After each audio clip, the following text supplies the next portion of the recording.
കർത്താവിൽ എത്രയും സ്നേഹം നിറഞ്ഞവരെ, യേശുവിലെ എന്നെ ഏറ്റവും കൂടുതൽ അത്ഭുതപ്പെടുത്തിയിരിക്കുന്ന കുറേ കാര്യങ്ങൾ കർത്താവ് ചെയ്ത പ്രവൃത്തികളെക്കാൾ ഉപരി യേശുവിൻ്റെ ജീവിതത്തിലെ ചില നിഗൂഢ സ്വഭാവ സവിശേഷതകളായിരുന്നു.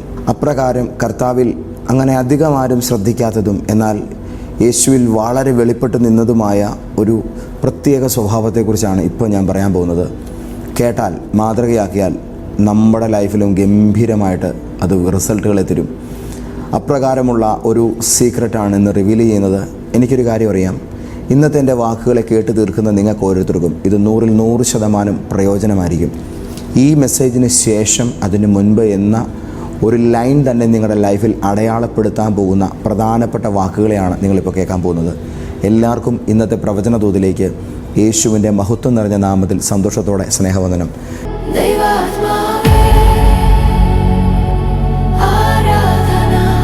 ഞാൻ pastor Christy P John, life changer prophetic സഭകളുടെ സ്നേഹവന്ദനവും നിങ്ങളെ അറിയിക്കുന്നു. വിഷയത്തിലേക്ക് വരട്ടെ. യോഹന്നാൻ്റെ സുവിശേഷം 2-ാം അധ്യായത്തിൻ്റെ 24-ാമത്തെ വാക്യത്തിലാണ് ഇപ്പോൾ ഞാൻ നിങ്ങളോട് പറഞ്ഞ ഈ പ്രസ്തുത ക്രിസ്തു സ്വഭാവത്തിലെ ആ ഒരു നിഗൂഢ രഹസ്യങ്ങളിലൊന്ന് അടയാളപ്പെടുത്തിയിരിക്കുന്നത്. അതിങ്ങനെയാണ്: യേശുവോ എല്ലാവരെയും അറിയുക കൊണ്ട് തന്നെത്താൻ അവരുടെ പക്കൽ വിശ്വസിച്ചേൽപ്പിച്ചില്ല. മനുഷ്യനിലുള്ളത് എന്ത് എന്ന് സ്വതവേ അറിഞ്ഞിരിക്കിയാൽ തനിക്ക് മനുഷ്യനെക്കുറിച്ച് യാതൊരുത്തിൻ്റെയും സാക്ഷ്യം ആവശ്യമില്ലായിരുന്നു. യേശുവിൻ്റെ ജീവിതത്തിൽ എന്നെ അത്ഭുതപ്പെടുത്തിയ ഒരു പ്രധാന കാര്യം ഇതാണ്. യേശു എല്ലാവരെയും സ്നേഹിച്ചു, പക്ഷേ എല്ലാവരെയും യേശു വിശ്വസിച്ചില്ല. അവിടുന്ന് എല്ലാവർക്കും നന്മ ചെയ്തു, പക്ഷേ എല്ലാവർക്കും തൻ്റെ ജീവിതത്തിലേക്ക് ഒരേ അളവിൽ അവിടുന്ന് പ്രവേശനം കൊടുത്തില്ല. ജീവിതത്തിൽ ഒത്തിരി നല്ലവരായ പല മനുഷ്യരും പഠിക്കാതെ പോകുന്ന പ്രധാനപ്പെട്ട ഒരു പാഠം ഇതാണ്. നല്ലവനായിരിക്കുക എന്ന് പറഞ്ഞാൽ നിഷ്കളങ്കനായി ജീവിക്കുക എന്നത് മാത്രമല്ല, ക്ഷമിക്കുക എന്നത് വീണ്ടും പഴയ അധികാരം ചിലർക്ക് തിരിച്ചു കൊടുക്കുക എന്നുള്ളതല്ല. സ്നേഹിക്കുക എന്നത് എല്ലാവർക്കും നിങ്ങളുടെ ഹൃദയത്തിൻ്റെ താക്കോല് കൊടുക്കുക എന്നുമല്ല ഉദ്ദേശിക്കുന്നത്. യോഹന്നാൻ 2-ാം അധ്യായത്തിൽ ആളുകൾ യേശുവിൽ വിശ്വസിച്ചു എന്ന് പറയുന്നു. എന്നാൽ അടുത്ത വാക്യം ശ്രദ്ധേയമാണ്: യേശു തന്നെ അവർക്ക് ഏൽപ്പിച്ചില്ല. എന്തുകൊണ്ടാണ്? യേശു എല്ലാവരെയും അറിഞ്ഞിരുന്നു. അവരുടെ കയ്യടി കേട്ടിട്ടും അവൻ അവരുടെ കൈകളിൽ തൻ്റെ വില ഏൽപ്പിച്ചില്ല.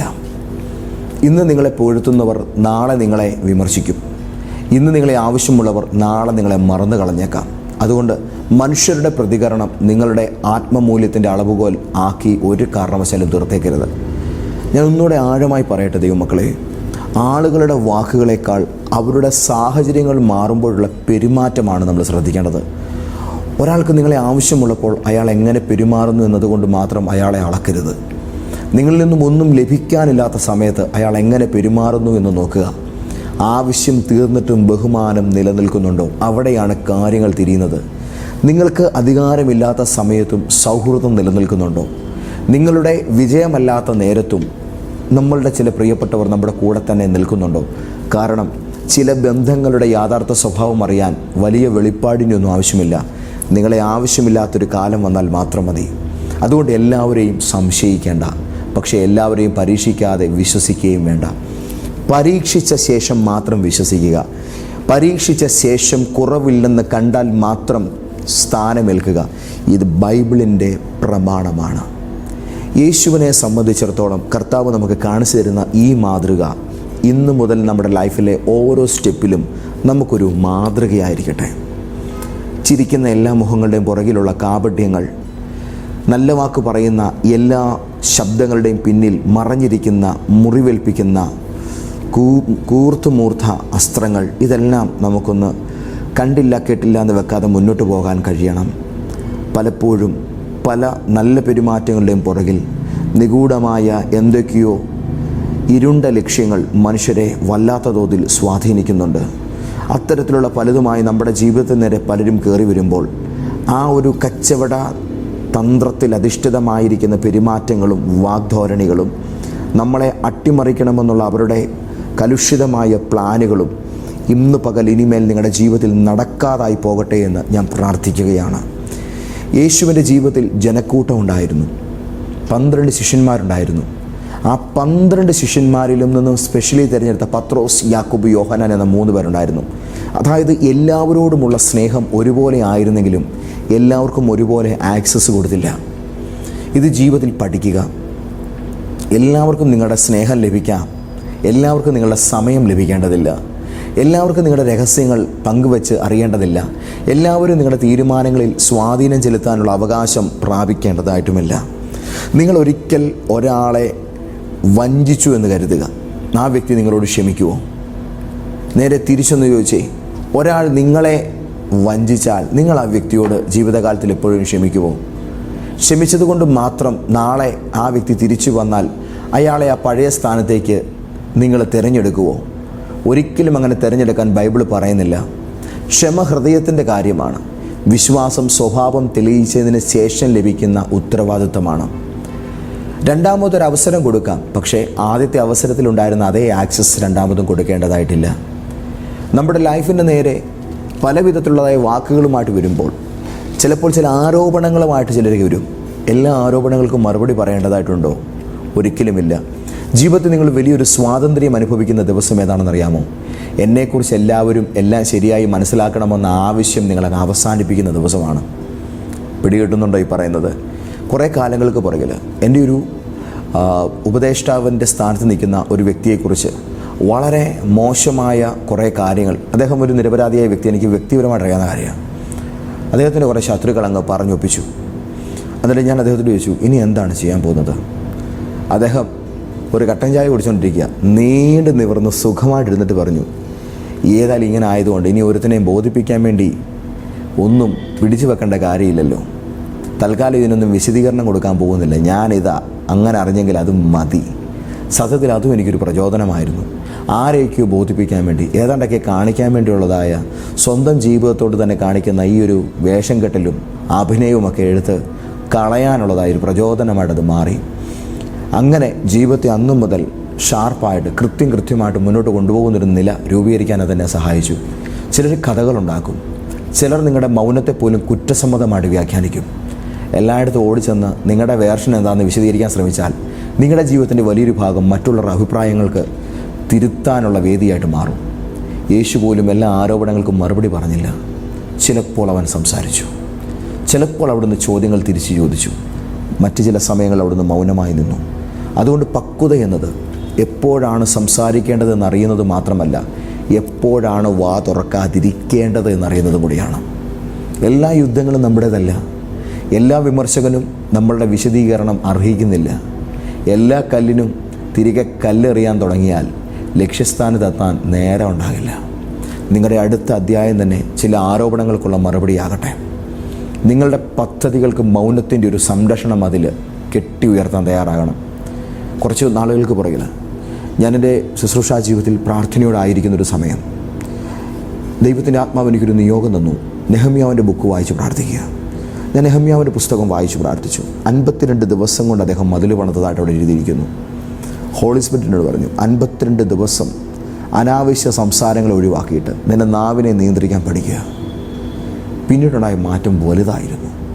പലപ്പോഴും നമ്മുടെ ജീവിതത്തിൽ മതിലുകളില്ലാതെ തുറന്നു കിടക്കുന്ന ഒരിടം പോലെ നമ്മുടെ വാക്കുകൾ എല്ലാവർക്കും വേണ്ടിയും നമ്മുടെ സമയം എല്ലാവർക്കും വേണ്ടിയും നമ്മുടെ ആക്സസ് എല്ലാവർക്കും വേണ്ടി അനുവദിക്കുന്നതാണ് പലപ്പോഴും ഒരു പ്രശ്നങ്ങളുടെ അമിതമായിരിക്കുന്ന കടന്നുവരവുണ്ടാകാൻ കാരണമാകുന്നത്. ചില റെസ്ട്രിക്ഷൻസ് വെക്കുക.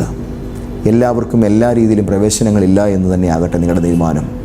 യേശു പറഞ്ഞു, പ്രാർത്ഥിക്കാൻ പോകുമ്പോൾ പോലും നീ ഒരു രഹസ്യം സൂക്ഷിക്കുന്ന ആളായിരിക്കണം. രഹസ്യത്തിൽ കാണുന്ന പിതാവ് നിനക്ക് പ്രതിഫലം തരും. ഇത് പ്രാർത്ഥനയെയും ദാനധർമ്മങ്ങളെയും ഉപവാസത്തെയും സംബന്ധിച്ചാണ് യേശു പറഞ്ഞത്. എന്നാൽ അതിനകത്ത് വലിയൊരു രാജ്യത്തിൻ്റെ നിയമം, കിങ്ഡം പ്രിൻസിപ്പിളുണ്ട്. എല്ലാ വിലപ്പെട്ട കാര്യങ്ങളും പ്രദർശനത്തിലൂടെ അല്ല വളരേണ്ടത്. നിങ്ങളുടെ വൈഫിൻ്റെ ഉദരത്തിലുള്ള കുഞ്ഞ് എല്ലാവരുടെയും കാണുകയാണോ വളരേണ്ടത്? അല്ല. അത് നമ്മുടെ കണ്ണിന് പോലും മറഞ്ഞാണ് ഉള്ളിൽ വളരുന്നത്. ചില കാര്യങ്ങൾ എല്ലാവരുടെയും കണ്ണിന് മുമ്പിൽ ഉണ്ടാകേണ്ടതല്ല. ചില കാര്യങ്ങൾ നിങ്ങൾക്കും ദൈവത്തിനുമിടയിൽ മാത്രം സംഭവിക്കേണ്ടതാണ്. ആമേൻ. ചില കാര്യങ്ങൾ നിങ്ങളുടെ ബെഡ്റൂമിൽ മാത്രം നിങ്ങളുടെ പങ്കാളിയും മാത്രമുള്ള സംഭാഷണത്തിൽ ഉണ്ടാകേണ്ടതാണ്. ചില കാര്യങ്ങൾ നിങ്ങളും നിങ്ങളുടെ പങ്കാളിയും നിങ്ങളുടെ മക്കളും മാത്രം അറിയേണ്ടതാണ്. ചില കാര്യങ്ങൾ മാതാപിതാക്കളോട് അറിയേണ്ടതായിട്ടുണ്ട്. അതിൽ ചില കാര്യങ്ങൾ സഹോദരങ്ങൾ കൂടെ അറിയേണ്ടതായിട്ടുണ്ട്. അതിൽ ചില കാര്യങ്ങൾ സുഹൃത്തുക്കൾ കൂടെ അറിയേണ്ടതുണ്ട്. ചിലത് മാത്രം അയൽക്കാർ അറിയേണ്ടതുണ്ട്. അതിനും അപ്പുറമുള്ള ചിലത് ബന്ധുക്കൾ അറിയേണ്ടതായിട്ടുണ്ട്. എല്ലാമൊന്നും എല്ലാവരും അറിയേണ്ടതല്ല.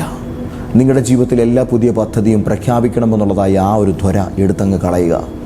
എല്ലാ പുതിയ അവസരങ്ങളും സോഷ്യൽ മീഡിയയിൽ വന്ന് വിളിച്ചു കൂവരുത്. എല്ലാ വാതിലും തുറക്കുന്നതിന് മുമ്പ് നീ അത് ലോകത്തെ കുറുക്കൻ ഓരിയിടുന്നത് പോലെ ഓരിയിട്ട് അറിയിക്കരുത്. വിത്ത് മണ്ണിനടിയിലായിരിക്കുമ്പോൾ ശബ്ദമുണ്ടാക്കുന്നില്ല, പക്ഷെ സമയമായാൽ മണ്ണ് പൊളിച്ചുകൊണ്ട് അത് കൃത്യമായിട്ട് പുറത്തു വരും. നിങ്ങളുടെ ജീവിതത്തിലും ചില കാര്യങ്ങൾ അങ്ങനെ തന്നെ ആയിരിക്കണമെന്ന് പരിശുദ്ധാത്മാവ് പറയുന്നു. നിൻ്റെ പദ്ധതിയെക്കുറിച്ച് സംസാരിക്കുക, നിൻ്റെ പ്രവർത്തനത്തെക്കുറിച്ച് കൂടുതൽ ശ്രദ്ധിക്കുക.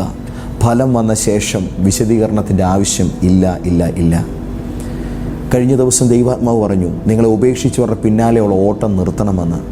ചിലർ പോയപ്പോൾ നമ്മൾ ചെയ്ത വലിയൊരു തെറ്റ്, എന്തുകൊണ്ട് അവർ പോയി, ഞാൻ എന്ത് തെറ്റ് ചെയ്തു, അവർ തിരിച്ചു വരുമോ എന്ന് ചിന്തിച്ച് അവിടെ തന്നെ നിൽക്കുകയായിരുന്നു. പക്ഷേ ചില ബന്ധങ്ങളുടെ അവസാനം നിങ്ങളുടെ ജീവിതത്തിൻ്റെ അവസാനമല്ല എന്ന് പരിശുദ്ധാത്മാവ് നമ്മളെ പഠിപ്പിച്ചില്ലേ? ചിലപ്പോൾ ഒരു ബന്ധം അവസാനിക്കുന്നത് നഷ്ടത്തിലല്ല, അടുത്തൊരു കാലഘട്ടത്തിലേക്ക് കൊണ്ടുപോകേണ്ട ഭാരം കുറഞ്ഞു എന്നുള്ളതായ ഒരു തിരിച്ചറിവിലാണ് നമ്മളത് മുന്നോട്ട് നയിക്കുന്നത്.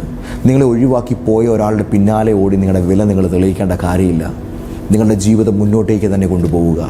ഒരു ദിവസം അവർ തിരിഞ്ഞു നോക്കുമ്പോൾ അവർ ഉപേക്ഷിച്ച സ്ഥലത്ത് നിങ്ങളിപ്പോഴും ഇരിക്കുന്നില്ല എന്നതാണ് അവർക്ക് കൊടുക്കാൻ കഴിയുന്ന ഏറ്റവും ശക്തമായ മറുപടി. പ്രതികാരം വേണ്ട ദൈവമക്കളെ. വിജയത്തിൻ്റെ പേരിൽ ആരെയും അപമാനിക്കുകയും വേണ്ട, വളരുക. നിങ്ങളെ ചെറുതായി കണ്ടവരുടെ പഴയ വിലയിരുത്തലുകൾ തന്നെ കാലഹരണപ്പെട്ടതായി പോയി എന്ന് അവർക്ക് തന്നെ തോന്നുന്ന വിധത്തിൽ നിങ്ങൾ വളരുക. ദൈവം നിങ്ങളെ ഏറ്റവും മാനിക്കാൻ പോകുന്ന സമയങ്ങളാണ്. എന്തുകൊണ്ട് നീ ദൂത് കർത്താവ് അങ്ങനെയൊക്കെ നൽകിയെന്ന് ഞാൻ കർത്താവിനോട് ചോദിക്കുന്നു. അവിടുന്ന് നൽകിയ മറുപടി എന്നെ അത്ഭുതപ്പെടുത്തുന്നതാണ്. വിലപ്പെട്ട പലതും ശത്രുക്കൾ മോഷ്ടിച്ചതിനാലല്ല നിങ്ങളുടെ കയ്യിൽ നിന്ന് പോയത്, നിങ്ങൾ തന്നെ അത് പ്രദർശിപ്പിച്ചതിനാലാണ്. ഹിസ്കിയാവ് എന്ന് പറയുന്ന രാജാവുണ്ടായിരുന്നു ഇസ്രായേലിൻ്റെ ചരിത്രത്തിൽ. അയാൾ ഒരിക്കൽ തൻ്റെ ആയുധപ്പുരം മുഴുവൻ ശത്രുരാജ്യങ്ങളെ വിളിച്ച് അങ്ങ് കാണിച്ചു കൊടുത്തു. ഇത്രയും കാര്യങ്ങളൊക്കെ ഇവിടെയുണ്ട്.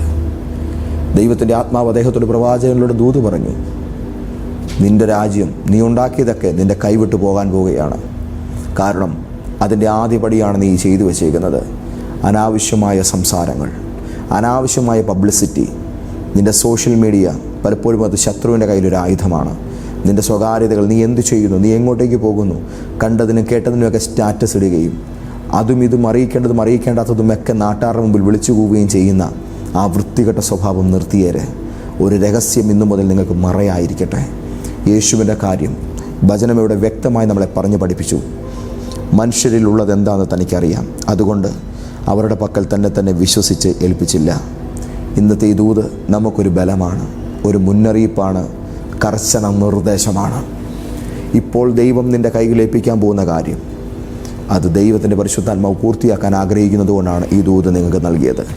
നീ സൈൻ ചെയ്യുന്ന പുതിയ എഗ്രിമെൻറ്റ്, നിനക്ക് കിട്ടുന്ന പുതിയ ഓർഡർ, നീ പണിയാൻ പോകുന്ന പുതിയ വീട്, നിൻ്റെ കൊച്ചിന് വന്നിരിക്കുന്ന പ്രപ്പോസൽ, നീ പോകാൻ തുടങ്ങുന്ന യാത്ര, നിൻ്റെ മിനിസ്ട്രിയുടെ അടുത്ത സ്റ്റേജ്, നിനക്ക് കിട്ടിയിരിക്കുന്ന വലിയ നന്മകൾ രഹസ്യമായിട്ട് വെക്കുക. പുറത്ത് പറയാറായിട്ടില്ല. ഒരു 10 മാസം കഴിയട്ടെ, ഒരു 10 മാസം കഴിയട്ടെ. ആ 10 മാസം അതൊന്ന് സേഫായിട്ടിരിക്കട്ടെ. ഒരു 10 മാസം ചില കാര്യങ്ങളെ സൂക്ഷിക്കാൻ ഉള്ള പ്രാപ്തി നിങ്ങൾക്ക് വേണം. കാരണം നിങ്ങൾ നിങ്ങളുടെ അമ്മയുടെ വയറ്റിൽ ഒരു 10 മാസം രഹസ്യമായിട്ടിരുന്നിട്ട് ഇങ്ങോട്ട് വെളിയിലോട്ട് വന്ന പുള്ളിയാണ്. അപ്പോൾ ജന്മന രഹസ്യത്തിൽ വളരുന്ന ഒരു ടെക്നോളജിയാണ് നിങ്ങളുടെ മേൽ കർത്താവ് സെറ്റ് ചെയ്ത് വെച്ചേക്കുന്നത്. അങ്ങനെയാണെങ്കിൽ പ്രാർത്ഥനയും ദാനധർമ്മങ്ങളും ഉപവാസങ്ങളും പുതിയ ലക്ഷ്യങ്ങളും പദ്ധതികളും ആശയങ്ങളും തൽക്കാലം രഹസ്യമായിട്ട് തന്നെ ഇരിക്കട്ടെ. പിതാവേ, ഇന്ന് ഞങ്ങളെ കേൾപ്പിച്ച ദൈവ ആലോചനയ്ക്ക് ഞങ്ങൾ നന്ദി പറയുന്നു. വലിയൊരു ദുരന്തം ഒഴിഞ്ഞു മാറിയിരിക്കുന്നു. ഒത്തിരി പേരുടെ ലൈഫിൽ നിന്ന് വലിയ പ്രോബ്ലങ്ങളിൽ നിന്ന് അനേകം രക്ഷപ്പെട്ടിരിക്കുന്നു. ഇന്ന് ഈ കേട്ട ദൈവശബ്ദത്തെ അധികരിച്ചുകൊണ്ട് ലൈഫിനെ ഡിസൈൻ ചെയ്യാനുള്ള ആത്മബോധാവശ്യം ദൈവം പകർന്നതിനായിട്ട് സ്തോത്രം. അങ്ങയുടെ മക്കൾ ഇന്ന് ഈ പകൽ കേട്ട ഈ ദൂതിന് മുൻപാകെ ഇവരെടുക്കുന്ന തീരുമാനങ്ങൾ ഫലപ്രാപ്തിയിലെത്തും. ദൈവം ഇവരെ ആദരിക്കും. പ്രാർത്ഥിച്ചിവരെ ബ്ലസ് ചെയ്യുന്നു യേശുവിൻ്റെ നാമത്തിൽ തന്നെ. ആമേൻ, ആമേൻ, ആമേൻ. അപ്പോൾ ഈ ആഴ്ച ഗംഭീരമാകും. മുന്നോട്ടുള്ള സമയങ്ങൾ അതിമനോഹരമാകട്ടെ. നെക്സ്റ്റ് 10 months, അടുത്ത 10 മാസം മിണ്ടിയേക്കരുതൊരു കാര്യവും. മനസ്സിലായല്ലോ? കർത്താവ് അനുഗ്രഹിക്കട്ടെ. കോട്ടയത്താണ് ഞായറാഴ്ചത്തെ ആരാധന രാവിലെ നടക്കുന്നത്. ഉച്ച കഴിഞ്ഞ് എറണാകുളത്താണ് നമുക്ക് ചിറ്റൂർ റോഡ് YMCA ഹാളിൽ നമ്മുടെ ചർച്ചിൻ്റെ മിനിസ്ട്രി നടക്കുന്നത്. കർത്താവിൻ്റെ തിരുമേശയോടുകൂടിയുള്ള ആരാധനകളാണ് എല്ലായിടത്തും ഉള്ളത്. വരിക, സന്തോഷത്തോടെ ഇത് പ്രാപിക്കുക. കർത്താവ് നിങ്ങളെ ധാരാളമായി അനുഗ്രഹിക്കുമാറാകട്ടെ. പിതാവിൻ്റെ സ്നേഹവും യേശു മഹാരാജാവിൻ്റെ കൃപയും പരിശുദ്ധാത്മാവിൻ്റെ കൂട്ടായ്മയും നിങ്ങളോടുകൂടെ ഉണ്ടായിരിക്കുമാറാകട്ടെ. ആമേൻ.